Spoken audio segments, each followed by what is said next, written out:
See, I'm riding high. Whoa. Player, give me some brew and I might just chill. But I'm the type that like to light another joint like Cypress Hill. I still do be spit loogies when I puff on it. I got some bucks on it, but it ain't enough I got on it. 5 on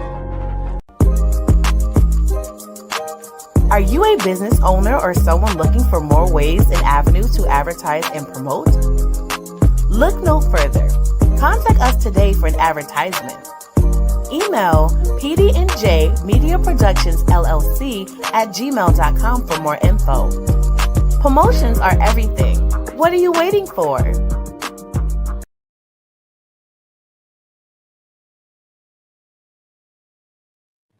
Hey, folks.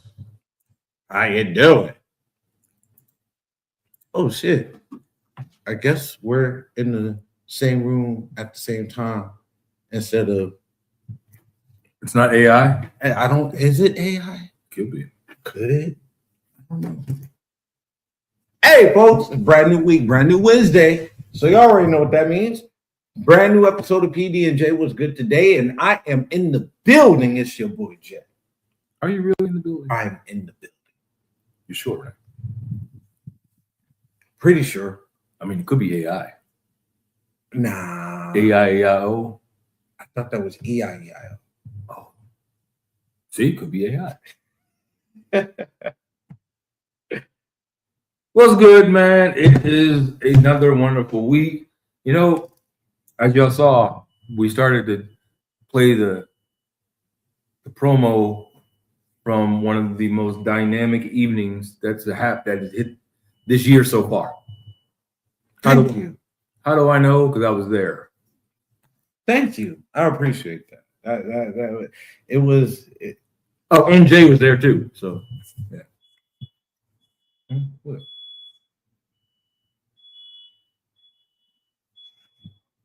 Think we might have a little bit of a technical difficulty real quick, so we gonna hit a commercial break and be right. Brace yourself, sports and music fans, because every Wednesday at 5 p.m. Arizona time is go time. Introducing one of the hottest, most entertaining, and downright addictive podcasts you'll ever need. PD&J was good today. Hosted by none other than J-Dub the King and Pocket. These two dynamic personalities will keep you on the edge of your seat with their unique blend of humor, storytelling, and knowledge of sports and entertainment. And you know what makes it even better? They're live on YouTube and Facebook, so you can join the conversation and be a part of the action. We're always on the lookout for awesome guests to join us on the show.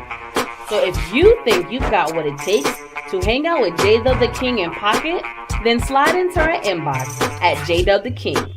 That's JDUBBTHAKING.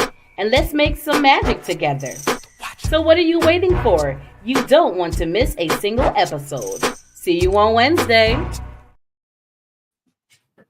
And yeah, folks, so that was pretty interesting. Everything good? Oh, yeah. Everything's fine. Good. I'm back. Are you? Not. I'm here. Are you black or back? I'm back and I'm black, and I'm black and I'm back. Okay, let's go. Let's run with it. But if you don't like chicken, you're whack. Well, that's something else. I thought that was something interesting. Now I'm thinking about a lot of different things. So wait, is that my alarm? Keep going. So so very great show. I want to thank everybody that came out, that was parlaying with us and had a good time. It was a vibe that night, yo. And if y'all don't know what I'm talking about, I am talking about Yuck Mouth Live. We had that show about a week and a half ago, April 11th, that just passed. Dynamic show, great turnout, great crowd, great vibe. All the talent that hit the stage there. It was a good night. What's good, Mike? What's good, Mike? How you doing, man? Yeah, I do have the full show of my set that's on my even.biz page. So if you go to even.biz, I love this. It's because it's a place where U.S. fans or the consumers can be able to support the artist directly. We all know that streaming, the artists don't make as much money as what they're supposed to based off their talent of what they do. So even.biz is a platform where artists can be able to share their art directly with the consumer, and you, the consumer, support the artist directly. So definitely check out my even.biz page.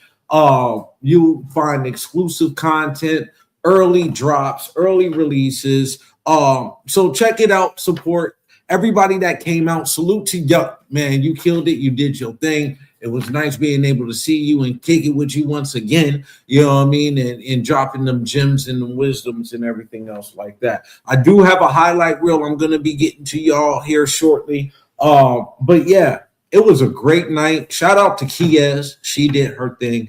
Hey, La Vie, I salute you. Drew was in the building, you know what I mean? And then we also had some special guests. We did have Check and Traps come through, do his thing, you know what I mean? And Certified Dope, they came through and did their thing as well. And spoiler alert, y'all that did not show up missed out because Baby Bash and his crew was actually in the building too. So salute to everybody that was there. I appreciate and love every last one of y'all for being there. So yeah, that's it. Let's go ahead and get going with the show and everything. Pocket, how was your week, man? Oh, it was a week. It was a week. Got a lot of things going on. Things are moving quickly, as we know. Different and so much news to go through. Yeah. Tragedies as well as positives. Before we get into that, I did say I had the highlight video for him. I'm going to play that for him. I wasn't going to get to that first. I was going to talk. Oh, you want to talk about the positives? Yeah. Okay. Like the Lakers being up 2-0. Oh, shit. Here we go. Highlight video.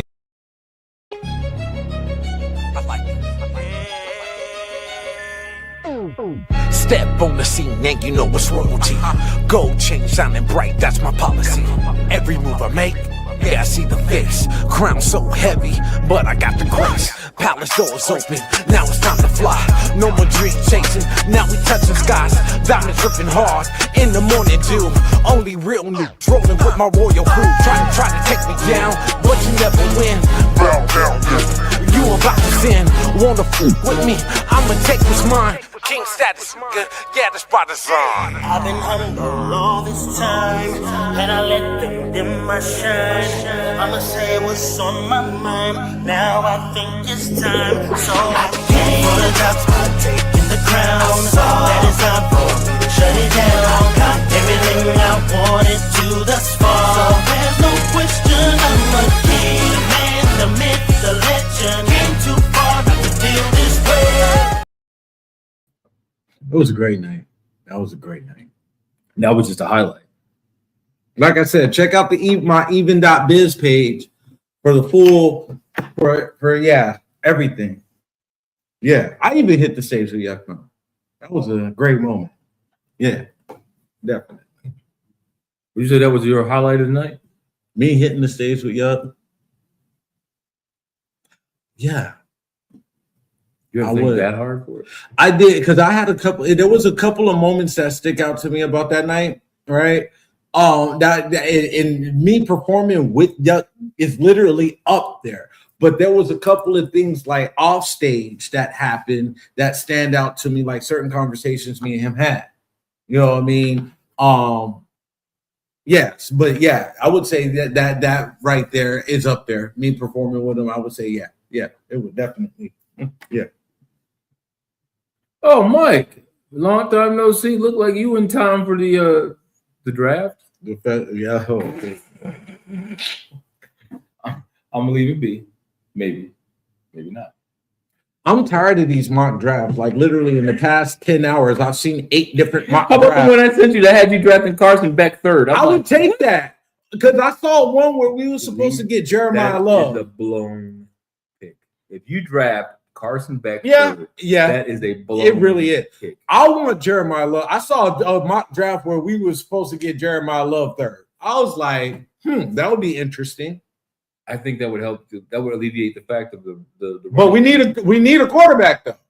Well, you got Gardner Minshew. Well, Brissett, you keep looking at He's still okay because well, the thing he's holding out for, and he hasn't signed yet, so that's why I'm like, they'll give it. Okay, be after the draft. I'll take Jacoby Brissett, right? I would, but the whole thing about it is that he's still not in. He's a not signed quarterback right now. He's not a part of the Cardinals.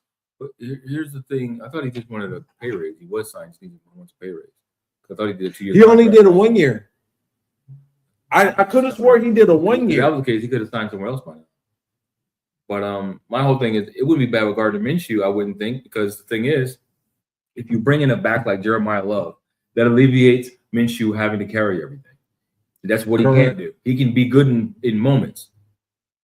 So what does that mean? You give him talent around him. Do you think Gardner Minshew, with the supposed weapons that the Cardinals have right now, especially wide out and tight end? Well, not right now. Because our tight ends are good. Our tight end is great. Your tight end is top three. Yeah. Top five. Our tight end is great, right? But here's the thing. Our wideouts need some work.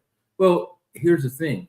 I wouldn't even say that, because when Brissett was in there, yeah, he did his thing. The receivers, did their thing. Yeah.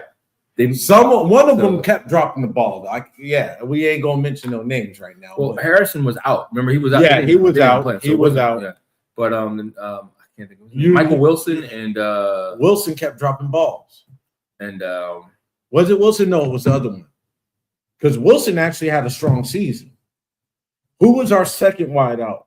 But he kept dropping open passes.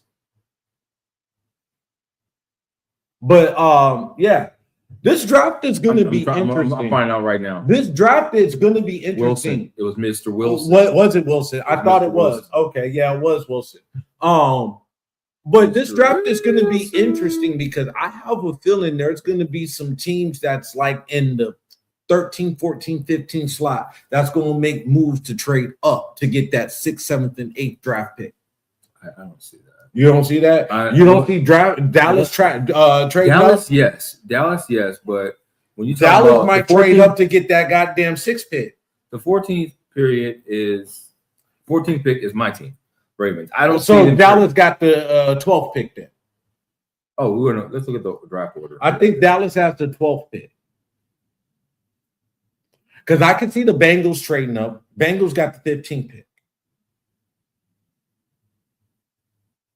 Why did it say 20? Did I put 20? I sure did. I'm like, why is it showing me 2016? 2016, we're not going that far back. If that's the case, we can tell the future. Oh, snap. Yeah, as you can see, we're trying to have some fun because there are some serious things we want to talk about, but we not just going to go into that. Dallas is 12th. Dallas is 12, like I said. But here's the thing. The Giants have number 5 and number 10. Now, what's the potential of them moving up to try and get the 2 from the Jets? Yeah, the Giants, I can see them going up and getting 2. Because here's the thing. Yeah, I can see that. And Dallas going up too. I can see Tampa going up as well. Hell, Dallas might end up trying to some other teams going up, but okay, how is Tampa going to go up? You don't think what do they have to trade? You could they have to have something that somebody wants. You don't think Tennessee needs anything that Tampa got? Tennessee's going to sit right where they are. Because if Love falls to 4, Tennessee's taking it. I hope Love does. No, you know what I mean? If Love is on the board at the 3rd pick, I will be honest. It was when I had this talk the other day. Cardinals' best first round pick, if available, would be Jeremiah Love. At the third pick. I understand what you're saying. Uh-huh. But to me, the Cardinals' offense is not necessarily the problem. The defense is. So if you have the defensive line, actually. If you have a chance to get Alvell Reese, you don't pass that up. The defensive tackle? No, linebacker. The linebacker? Alvell Reese from Ohio State. Pretty much considered the number 1 overall player. Overall defensive player. Because you got number 1 Las Vegas. Now here's my perfect draft. If I'm Las Vegas, I'm trading out of the 1. I was thinking about that. Does Vegas trade out that number 1 because spot? You have But don't they have like 8 picks this year in the draft in total? I don't know. I don't follow them that close. I mean, neither. But they did some trades over the past couple of years. I'm trying to think who they just signed. The old Falcons quarterback. I can see him, but I can't think of his name. But the Raiders signed him. And I think you let him run the team this year. You trade out of the 1 spot to somebody that really needs a quarterback. Dallas. No, quarterback. I'm just fucking with you. Like again, what's Dallas going to do? I'm trying to be serious. You keep trying to joke around. But I would trade out of that pick to somebody that needs a quarterback. Would you trade within the top 10 or out of the top 10? Well, let me give you the scenario. So Cleveland, it's quarterback. Correct. They're number 6. See what they're going to offer you for that first pick. But what about New Orleans? They're number 8, and I think they don't need a quarterback. You don't think they need a quarterback? This is how I know you have not watched football the past year. New Orleans is fine at quarterback. Tyler Show, the rookie, works well with I saw him last year, and that offense that they have, it worked well with them. I don't think he's their quarterback though for long term. Long term, I don't see him. He was a rookie, so how is it not long term? No, I'm just saying, like within the next 5 years, I don't see him still remaining quarterback in New Orleans. Either way, getting back to what I was saying. So you either trade with. I'm just looking at this as it is, and the top. So 10. Yeah, Cleveland. Okay, Cleveland. Okay, you don't know what you want. Okay, I got Miami. Miami needs a quarterback at 11. So you got Cleveland and Miami. Those are the ones I would sit there and pick up the phone on if they call. You wouldn't offer Arizona the number 1? Why? Again, with the well, actually, you know what? No, you're right. You're right. You see what I'm saying? You're right. Arizona would be another one, but then here's the thing: we don't have a lot to give. No, that's the thing. We don't have a lot to give. I want to know who values Mendoza more than I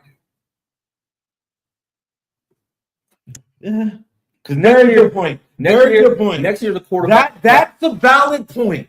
That is a valid point. Because here's the thing. And the thing about it, Mendoza made a strong campaign this past year to become number 1 overall draft pick. A very strong campaign. Because the year before that, he wasn't necessarily exactly. Nobody knew. Exactly. And then to go, they were solid. And then we have a school of Indiana that's not a football school in that aspect, right? When we talk about like championship college football teams that's out there, right? There wasn't really, and then he made a strong, solid campaign last year to be number 1 overall draft pick. I will give him that. You know who it reminds me of, and much as I don't like to do, Joe Burrow. But Joe Burrow came out of Clemson, right? No, he didn't come out of. Where did he come out of? LSU. Okay. The other type. Yeah. Okay. And now here's why I say that, because I watched him. But that was a good year.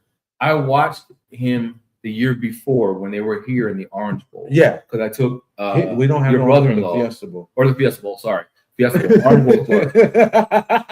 But either way. Yeah. So I sat there and I watched him then in that game. That was when LSU versus Clemson. That was that game. No, it was not Clemson. It was LSU versus the one Florida school. That's why I mentioned Orange Bowl. It was a Florida school that was undefeated. UCF? Yeah, UCF. Okay. USF or UCF? USF. It was USF. It wasn't UCF. South Florida or UCF is Central Florida, and that's the dominant school in Florida. That's like outside of Miami. That's good with football. It's UCF. Let me look it up. I think it was UCF. LSU in the Fiesta Bowl.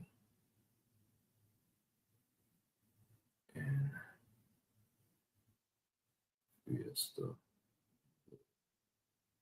Wow. It was 2023, yeah. UCF? Yeah, UCF. Okay. Yeah, that's right. Because UCF. Remember, they were undefeated. Yep. They were only undefeated school, and they created their own thing. And they did their own thing. And then when they came out here and got their butt stomped. They got smashed. Yeah. And the thing is, the game was close in the first quarter, but what ended up happening, because we were there at the game, it was the one player from UCF, they called a targeting play and threw him out the game. And that changed the whole momentum. I remember watching that game. I was there, so I saw it. It remember was should not have been watching that targeting. game, and it wasn't targeting. And it was funny. The LSU fans who were sitting over there in the end zone, they were like, "That's BS. That wasn't targeting." But you know what? We'll take it.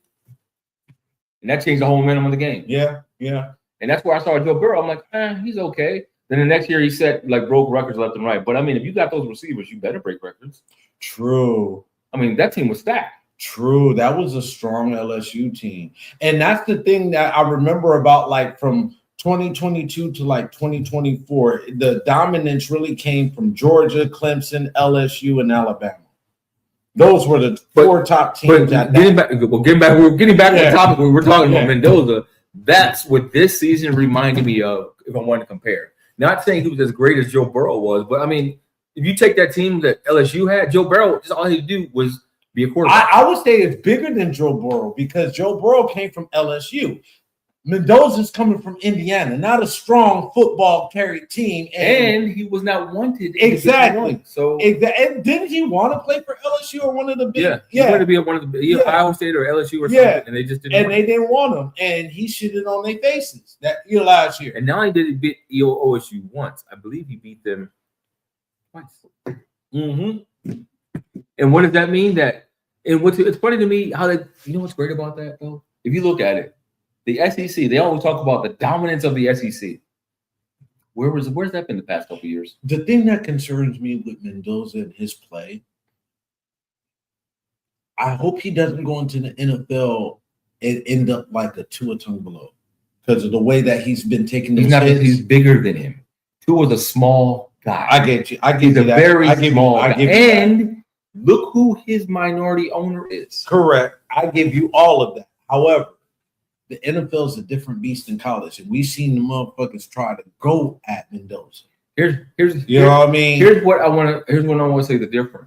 In college, they want to make that I'm in a bigger school type of thing. Yeah. So in the NFL, everybody's on the stage. But it's welcome to the NFL.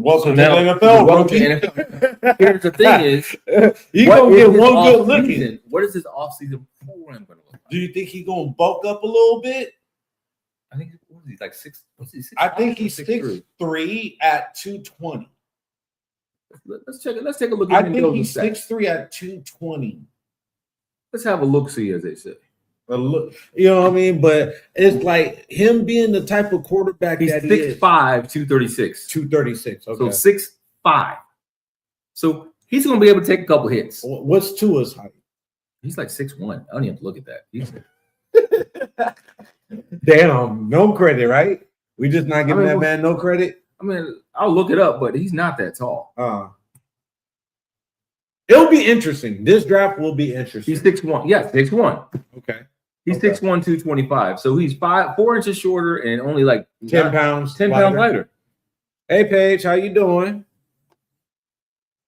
But so looking at what it is, he's not going to be a Tua. Okay. You know what I mean? He's not going to be a Josh Allen, thank God, because he can actually throw. But as a mobile quarterback, I can see him putting He's not mobile. That's the thing. He's not mobile. He runs when necessary. There's a difference. He's agile. That's what I was going to use. He's very agile. Like he's slippery. He's slippery. He's like that motherfucker. Because there was that one game. It was Indiana versus Georgia, and I was like, they got him. They got him in the pocket. And nope, that motherfucker took off for another 17 yards. I was like, how the fuck, man? That you get mad. Like, wait a minute. That shit pissed me the hell off, bro. Because I was actually going for Georgia that game. Because nobody thought that Indiana would beat Georgia. Right? Do you not recall what I said? I'm not talking about you, man. Let's see what we go through, right? No. I said last year Indiana was a team of destiny. Yeah, you did. And what's gonna happen go forward? They're gonna be pretty dang good because everybody wants to go there now. Well, NIL and everything like that, we're gonna see what happens, especially with that coaching staff. But playoff basketball is here, folks. Playoffs. Let's talk about playoffs. Practice. Oh, boy. Did you hear what he said about that quote? Practice. Because he's like, it was misconstrued. No, it wasn't. No, it wasn't. Go ahead, but no. So AI was like, it was misconstrued how it was talking about. He was like, it was being sarcastic. He was. And he was like, the reason why he was being sarcastic is they kept pestering was he was coming off injury. Correct. So he's like, practice. We talking about practice. We talking about practice. Really? This ain't a game. It's not a game. We talking about practice. In other words, I've missed how many games in my life in basketball? I'm one of the smallest, most dominant. Think about that. I don't care what smallest, he say. Most dominant players of the game. I don't care what he say. That's the greatest soundbite of NBA history. And I like what Kobe said about him. He was like, thank God he did not come out 4 inches taller. Look how dominant he was at 6 feet. If AI would have, let me ask you this. Okay, so let me ask you this: would you take Spud Webb or Muggsy Bogues? Spud could shoot. Muggsy can too. Later on in his career, always could shoot. Yeah, I give you that. Kevin Johnson or Spud Webb? KJ he wasn't necessarily a shooter. KJ was the original CP3. He was the facilitator. I wouldn't say he was he was the facilitator. Look on that assist list and put KJ up there. And see we didn't talk about that. When did he lead the league in assists? Hey, that's because we didn't have a lot of good shooters when he in the early stages of his career. At the end of his career, that's when we got Dan Marley, Danny Ainge, Charles Barkley, Danny Manning. We had a great squad from 92 to 95. So 92 to 95 was a great year. Tell me who all the shooters were during Chris Paul's time. Depending on what team he played for. I'm going to start with the Hornets. Nobody. Well, you got Glenn Rice. No, I can't. At the end of the year. Okay. At the end. Okay. At the end of his career with the Hornets. Okay. You got him. You got Curry, the original Curry, at the end of his mid to end, I think. Of his career? Yeah. Oh wait, no. He didn't play with him. I'm not thinking about Curry. I see the guy, but it's not Dell. Yeah, it's not. I have to look up his name. Let me. Yeah, I was about to say CP3 never played with Dell. It's not Curry. Sorry, that's not the right one. Mark Curry. Oh, my fault. Anyway, so playoff basketball's here. Already some interesting series. Philly is 1-1 with Boston. Toronto is 1-1 with Cleveland. The Pistons got upset by Orlando. I think they played today. The Suns played today. They're down 1-0. Lakers are up 2-0 against Rockets. Now that's actually interesting because game one, KD was out, right? Now KD came back game two, but he had like 9 turnovers that game though. He didn't. I didn't watch the game, but from the highlights and what everybody told me, KD didn't look like he was KD. I think he's still bothered by that knee. My personal opinion. But that will be an interesting series. I think it's going to go 6, possibly 7 games. But it's going to be hard for the Rockets to win 4 games straight. Can it be done? Yeah. Likely. We'll see. What's your series in the first round right now that you're paying attention to? You know which one I'm paying attention to. Well, outside of the Lakers. It's the only one I'm paying attention to. So the first rounds aren't really that interesting. Peja, that's who I couldn't. Jesus. Peja Stojakovic. Yeah. That was Peja, yeah, he was a great. Peja was a great. Mars Peterson was pretty solid. Bobby Jackson was pretty solid. But yeah, so Luke is out. You guys might get AR back. Well, there's a strong, as they say in spades, a strong possibility that AR's coming back. But the whole thing is, like you were saying about KD, that knee is still bothering him. You can look at with all the. That's why they put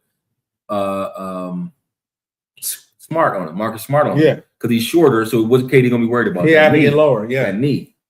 So yeah, and here's the thing, and everybody's got their own opinion, and I'm not trying to be partial to the Lakers, but here, if the Lakers would have finished with a top 3 seed, do you think? Well, he still may get some look at it. Redick would have been in line for Coach of the Year.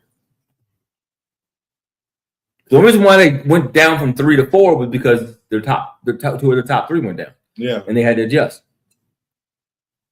Because remember, they had a leg up on the Nuggets in the 3 seed. They had a leg up on the Spurs. I think the Spurs head coach might get coach of the year. I think the Spurs head coach is going to get coach of the Bigger year. staff, distance. You're forgetting about that. Yeah.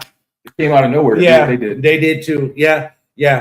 I would say Riddick would be number 3 as far as on the list of I wouldn't coach of the year. Because here's the thing: the Lakers were not even supposed to be a top 4 seed. They were expected to be in the play-in.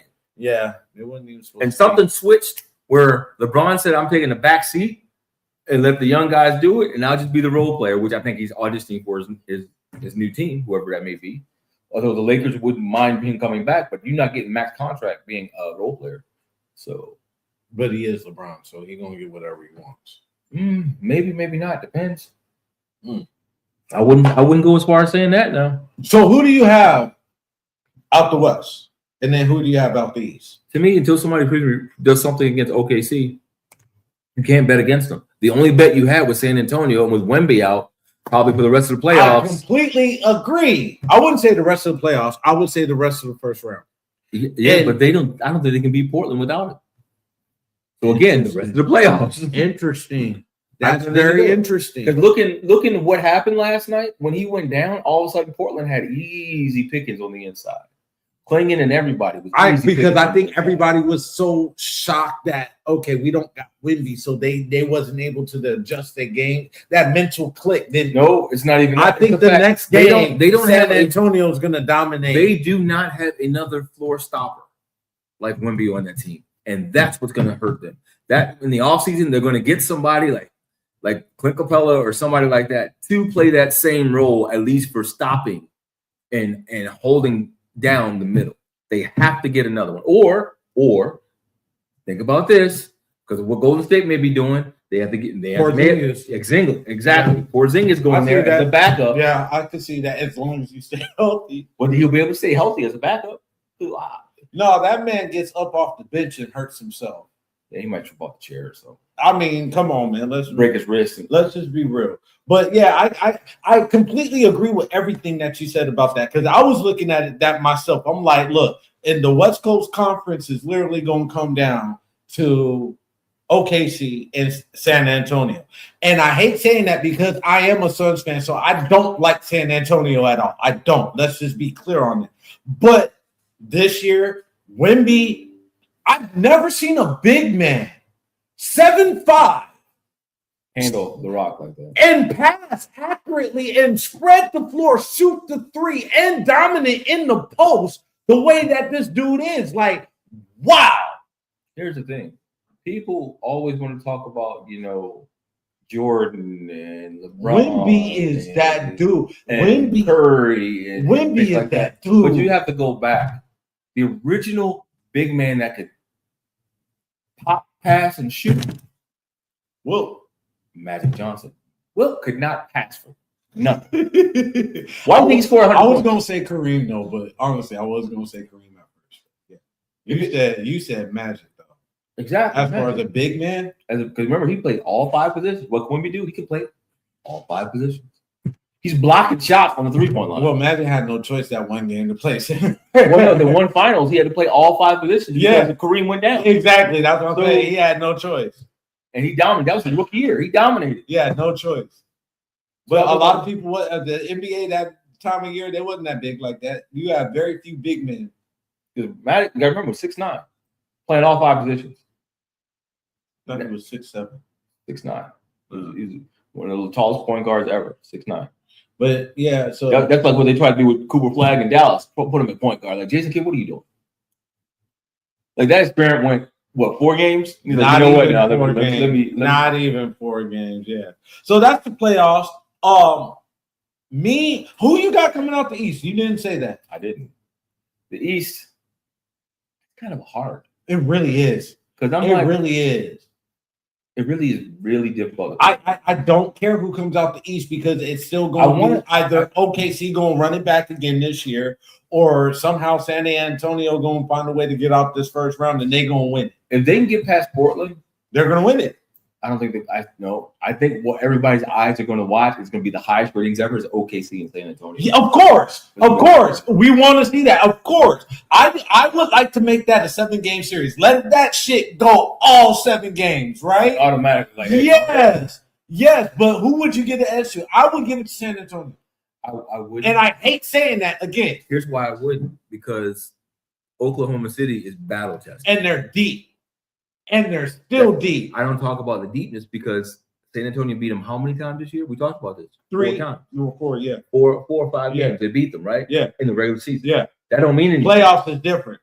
Because it's a different beast. Yeah. Playoffs is different. I get the matchups are different. Yeah. But now, me saying the matchups different, Chet Holmgren can't hold Chet Holmgren's job strap. Yeah. I mean, and here's the thing.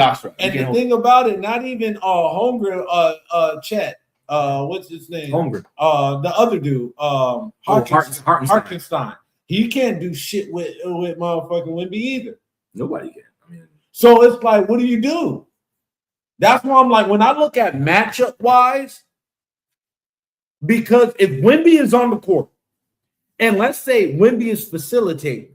Here's the thing: I force him to pass because that's what I'd rather see him do. Yeah, but you can't stop him from scoring. Well, you can if you put a body in front of him. I don't know. Well, it depends on where you put the body at on the floor. If you space it out, okay. In the post, you can put whatever body you want to. Wemby's going to score. One of the best one-on-one defenders has been guarding. We just talked about this. KD. How has he been doing? He's been staying up in his grip.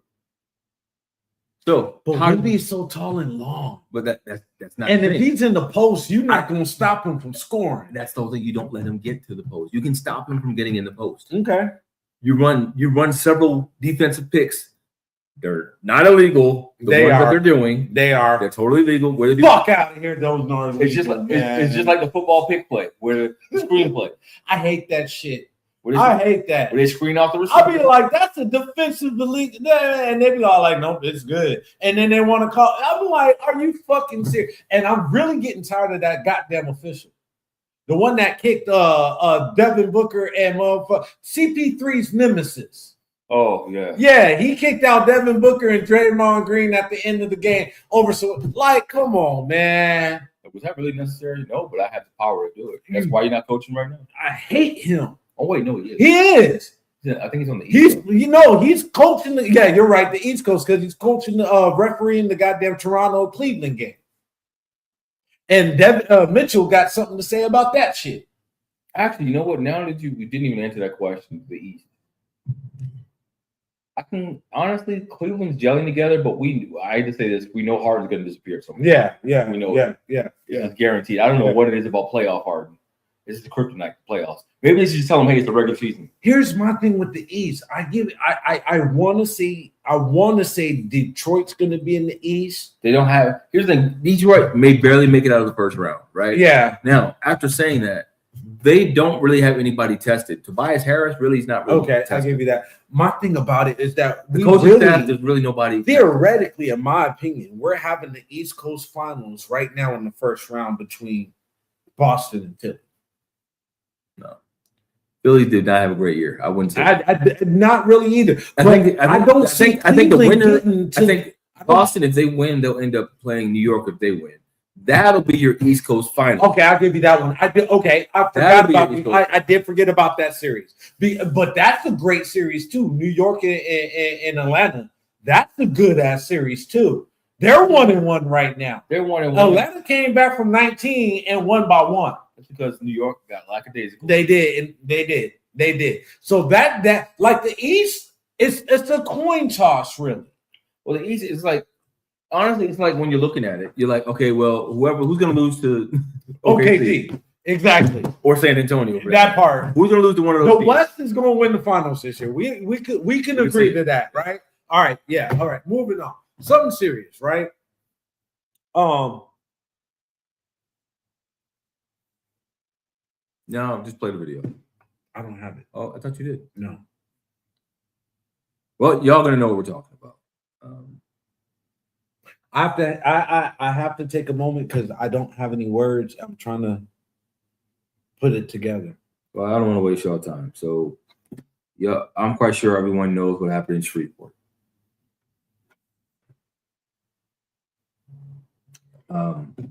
8 babies.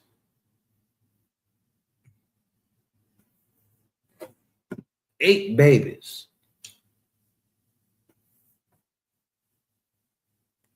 This was not no random mass shooting. This wasn't. A husband and a father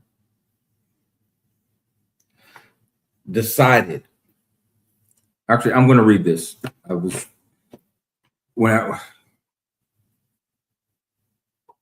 Freddie Montgomery looked across the street as he walked home from visiting a neighbor and saw Shamar Elkins, the 30-year-old asshole that was sitting on the front porch of his Shreveport, Louisiana home Saturday afternoon. Montgomery told CNN the two men waved at each other as children played in the yard. Children played in the yard. When Montgomery woke up and opened the curtains the next morning, he saw law enforcement entering the house across the street, and the police presence continued to grow. He asked an officer if the scene was bad. The police said yes. Are we talking fatalities? Loss of children, Montgomery asked. Multiple. Are we talking fatalities or loss of children? Multiple, the officer said. Elkins fatally shot 8 children, 7 of them his, on his own. Sunday morning, early Sunday morning. Shreveport police said the nation's deadliest mass shooting in more than 2 years. He also shot Shaniqua Pugh, his wife, Christina Snow, the mother of 3 of his children, a third woman, his wife's sister, and a 12-year-old girl jumped off the roof trying to escape. She escaped. She did. She made it. Police said it was a 13-year-old boy who jumped off the roof, but it was a 12-year-old girl. The attack spanned multiple homes. This is a tragic situation, maybe the worst tragic situation we've ever had in Shreveport. Youngest victim, 3 years old. The other children, the youngest victim, Jayla, was 3. The other ones, I'm going to call their names. Shayla Elkins, she was 5. Kayla Pugh, she was 6. Layla Pugh, she was 7. Marcaden Pugh was 10. Soraya Snow, 11. Kadarian Snow, 6. Braylon Snow, 5. 8 children's deaths, more than double the number of homicides in Shreveport and Cato Parish this year. You selfish bastard. He shot Christina Snow, the mother of 3 of his children, in the face. As the shooting unfolded, some of the kids did try to get out the back. Some of them didn't make it. Early morning quiet. Yeah. So, and here is some of the backstory that they're still looking to get confirmation on. Apparently, the wife filed for divorce, and they were supposed to be going to court on Monday. Everything happened Sunday, right? Sunday morning. They were supposed to be going to court the next day. And a lot of people are saying that this is one of those situations where he was like, if I can't have you, then nobody will. So he killed everybody. You selfish bastard. Well, at least Christina Snow, her daughter did get, I believe she's the one that survived. She got shot. The one that went out the window? No, the girl, the wife, the girlfriend or whatever. The girlfriend. Okay. She moved one adult. She's the one adult that survived. She still survived. Okay. I think. I'm trying to. But it's already fucked up that you would want to harm the mother of your children. But the babies. And here's the thing. He has a history of babies. God damn you. Here's the thing. if y'all are understanding, I kind of looked over this article, but I'm catching up. They said he had mental health issues. He tried to kill himself back in February. So, and that was probably the last straw for the wife. I'm just saying. I'm assuming. I don't know. Now, he was in Louisiana Armed National Guard, Civil Support System Specialist. So he's a military dude.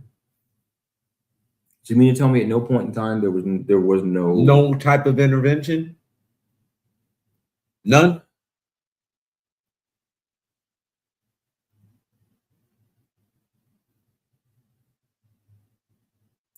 Eight babies didn't wake up this morning because Sunday morning. We talking about this morning. I'm just saying, even to because if the shit didn't happen Sunday, they might have had a chance of, God willing, getting up today, right? They don't have that opportunity. They don't even have that luxury because of one person's selfishness. They shot him the officers killed him at 6:29 a.m. He was dead at 7 a.m.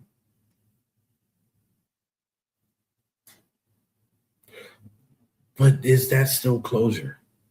Do you think that gives the rest of that? There's nothing that's going to give them closure. Yeah. So asking that question is one of the most asinine questions to ask. There's no closure in it. Okay. I agree with you. I completely agree with you. Now, here's my gripe with it all. I'm just going to blurt out a couple things. Okay. Am I supposed to respond to them or no? Just and see if you can piece them together. Okay. All right. BLM. Okay. Al Sharpton. Where are they at? You ain't even got to go any further. I'm already knowing where you're going. I'm picking up what you laying down. I got one more. Jamal Bryant. Oh, I thought you was about to say Antifa. My bad. I'm sorry, but yeah, go ahead. There's nothing funny about it. Yeah, there's nothing. Where all you at? Any other thing that happened, you're up there getting targeted for millions of dollars and this, that, and other, not giving it to the person who actually deserves it. What's their cause for being there? What is literally at this point? What is if Black lives really matter, if y'all really care about the Black community, people, the Black community, where are you at right now? Had it been another race, y'all would have showed up. What would you expect Jamal Bryant to do right now? Who's he going to sue? I'm not trying to be funny. I'm being serious. It's not. The thing is with him, it's not about suing. It's about being seen. But in that aspect, what would he be doing right now? Well, if you are so-called a leader of a Black church, the support, open your doors, go down there, make it be known in that neighborhood. That neighborhood, it's not just the family suffering, it's that neighborhood suffering. They just said that is the most people killed in that parish this year. It doubled. In one day, it doubled. So what does that mean? There's not many murders there. They don't see this. And the thing about it, you got 8 kids. That means that's 8 kids that have 16 friends that's been affected by at least 16 households. No, you got to go more than that. Go to school. That part. I'm going down the line, right? So we're not even talking about the mother of the children that you said that survived, right? You haven't confirmed that, but let's just say that she's dealing with the aspect that her kids is gone. So that's why I asked you that question. What would you expect? And you nailed it right on the head. Not just the family, but the community. And they're not doing so. Oh, and guess why she was divorcing him? I forgot about it. You wanted to know. Infidelity. Michigan gone wrong all over again. Michigan gone fatal. No pun intended. Again, this is not a funny situation, but this is just like, I really look at shit like this, really. And I'm like, so she is still alive. She has a bullet lodged in her. And that's common because I know somebody that still got a bullet on the base of their skull right now. And probably with their memory. And they can't really remove it. I don't even want to read it. Yeah, go ahead. I don't want to. No, I know. It says she still believes her kids are still alive. No, because the memory is gone. Because of that bullet was lodged. Yeah. The whole thing about it is that there is a real mental disease that is spreading across this land. And there's a lot of people and there's a lot of communities that don't believe in mental health. They don't believe that people have mental illnesses. But when you see a situation like this, and this is, I hate to say it, but this is not rare.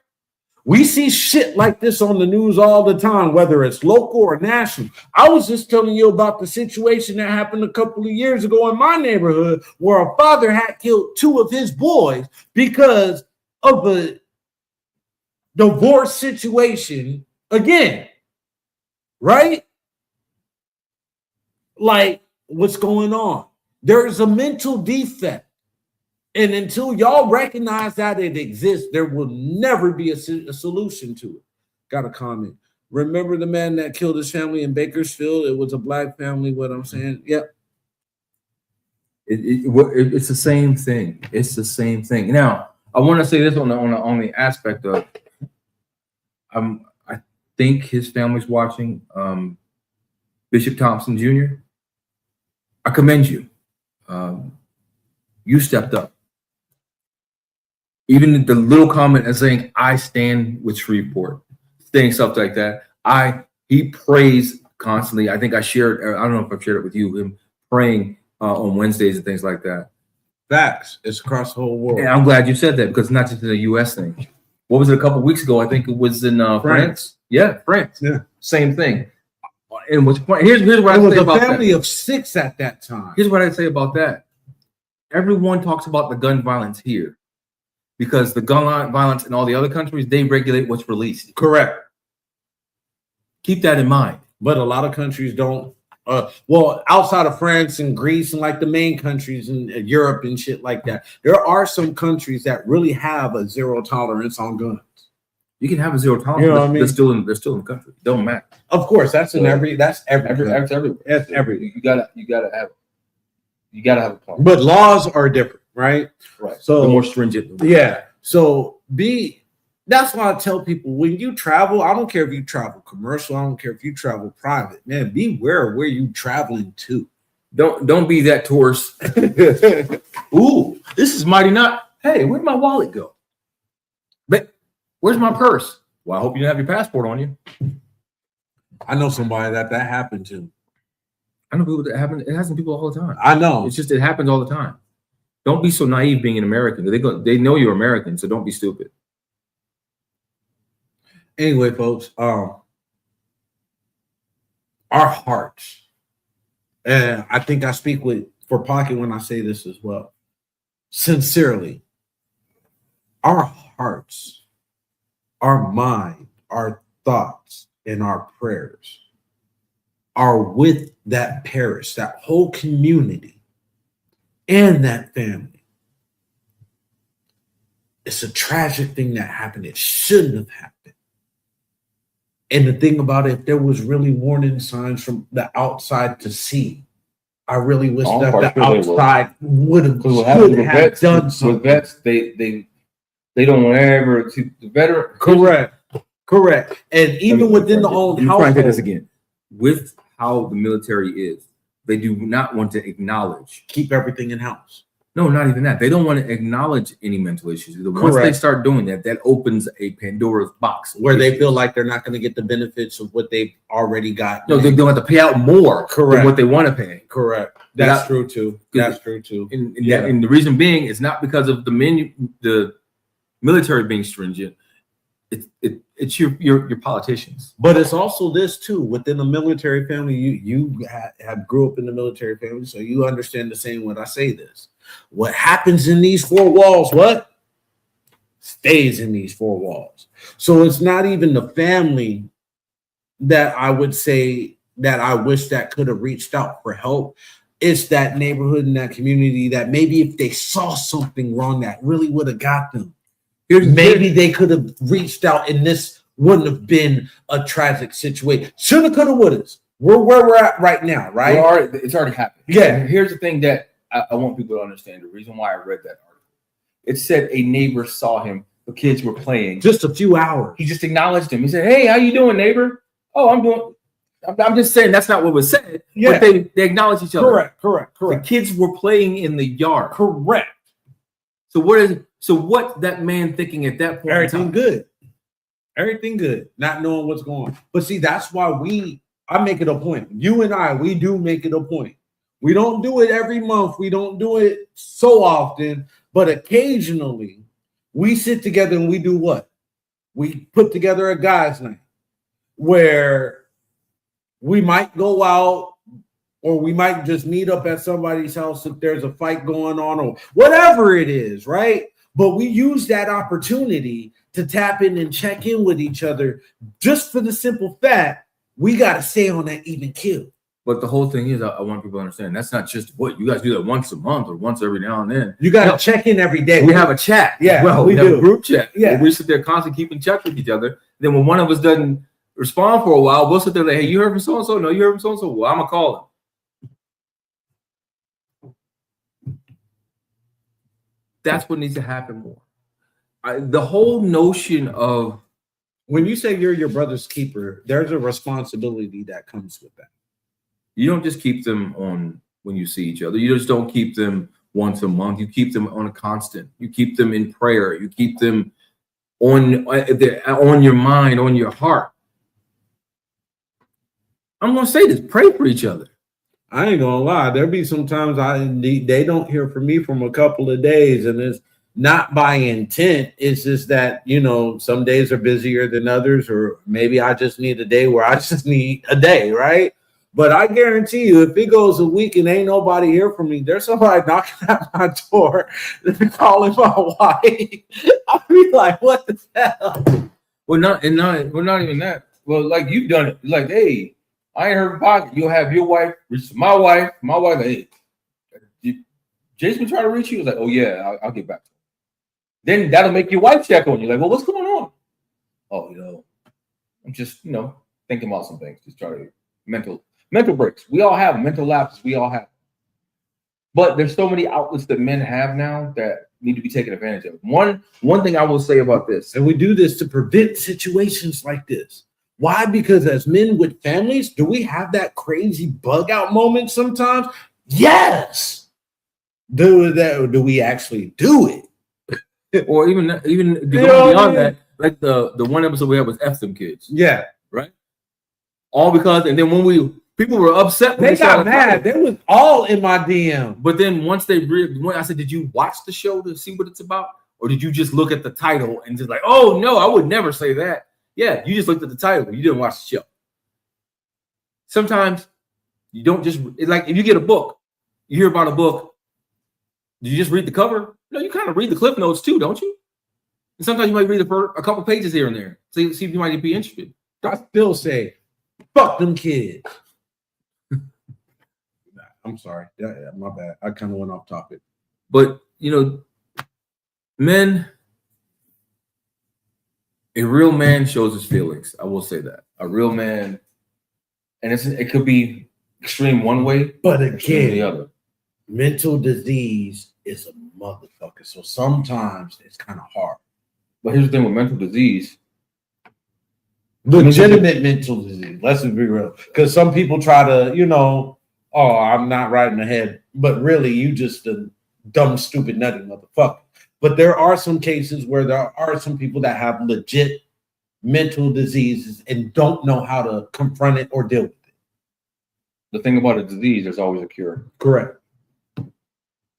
And that's what I'm getting to. For every disease, there's a cure. Be it,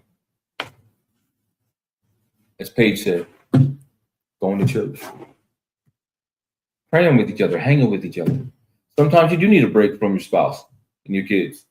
Oh, I let reset. Hell yeah, I'll be forcing my wife to get out. I think she has more ladies' nights than I have guys' nights. I'll go get out. Look, what? The whole thing, like our wives work mostly from home, and I always say, and I say this: we were built to be social creatures. God didn't just build Adam; He gave Adam a companion. So what does that mean? Adam was probably talking to the animal. He's like, "Hey, look, you know what? We're going to have to fix this." Oh man. But yeah, our sincerest condolences to the family, to the community.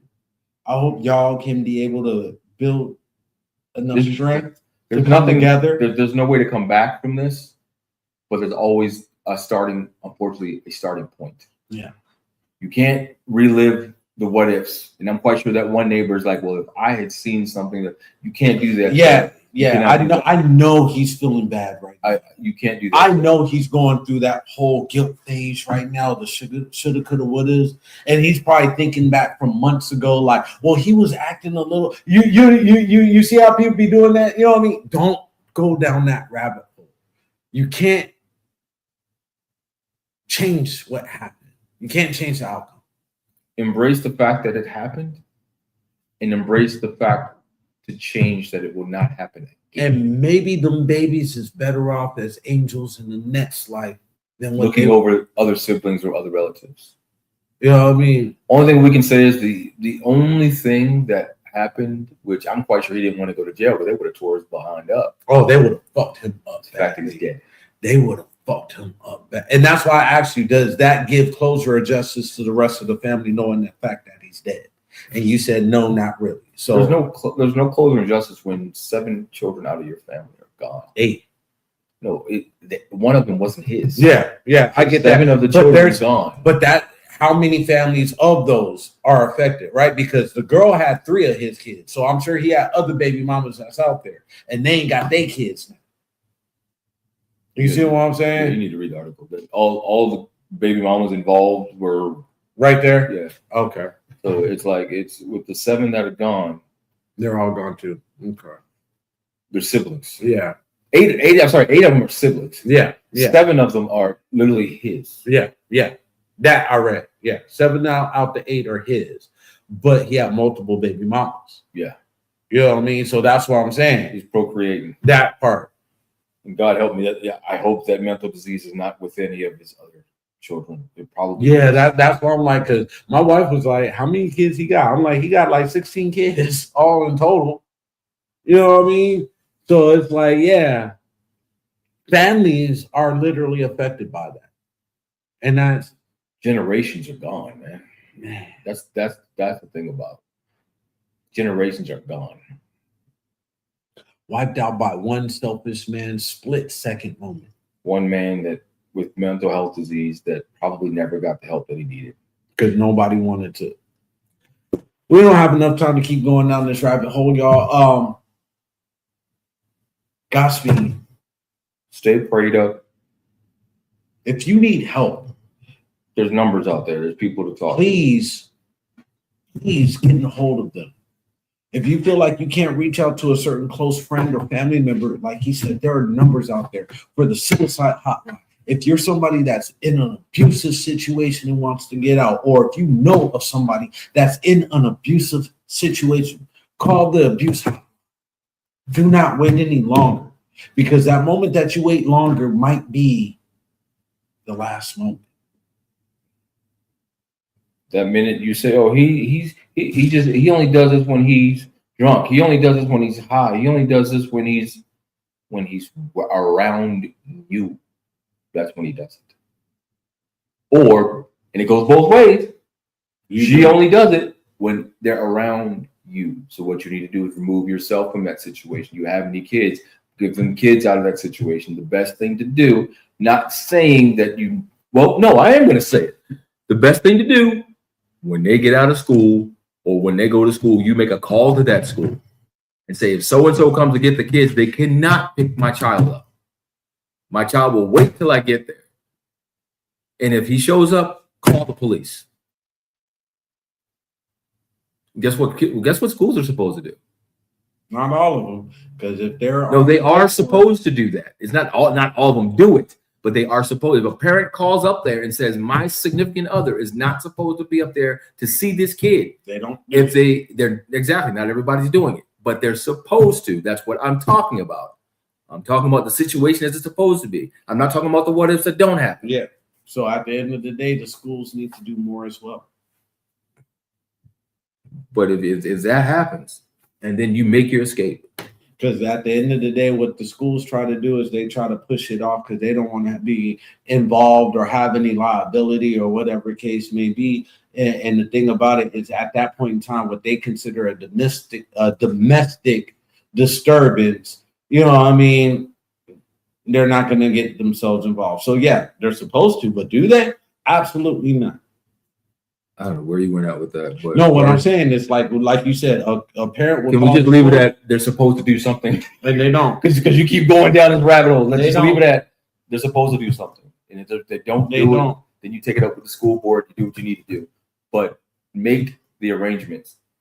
Because what I'm trying to do is set the tone of you need to do something.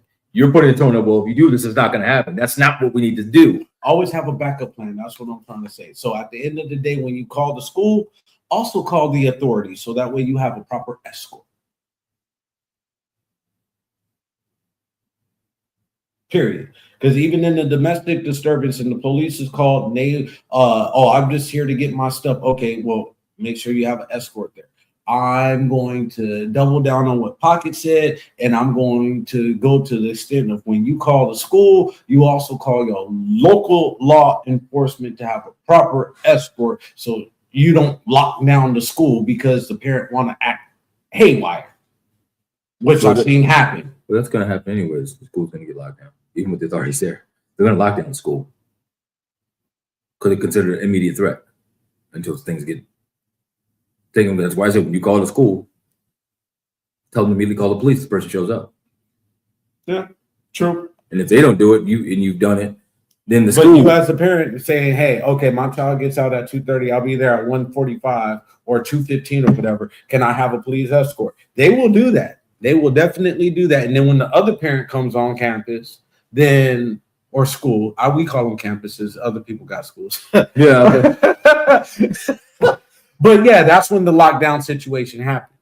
I'm just saying, like, make sure to go that extra mile because and it's fucked up because the motherfuckers, people go down and do the right legitimate ways, right? And people don't believe. And then when shit happens, that's when they'll be like, well, no, at that point in time, that's when that precinct needs to be held responsible, especially if there's been multiple reports. You see what I'm saying? Mm-hmm. Mm-hmm. You talk about a community. This is what I mean by community. If you get multiple reports of a DV situation, but y'all don't do nothing about it, and then shit happens, now that everybody wants to be pointing their fingers. Why? That's the shit that doesn't make sense to me.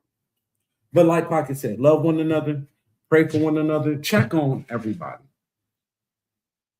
Check on your elders. Sometimes elders feel forgotten, so check on your elders. But until next week, we love you. We're going to have a great... Oh, are you going to the draft party tomorrow? That's fine. No? All right. Well, we'll talk about the draft because draft is what? Tomorrow through Saturday. So we'll be talking about the draft next week. Until then, next week, folks, take care. Are you a business owner or someone looking for more ways and avenues to advertise and promote? Look no further. Contact us today for an advertisement. Email PD&J Media Productions LLC at gmail.com for more info. Promotions are everything. What are you waiting for?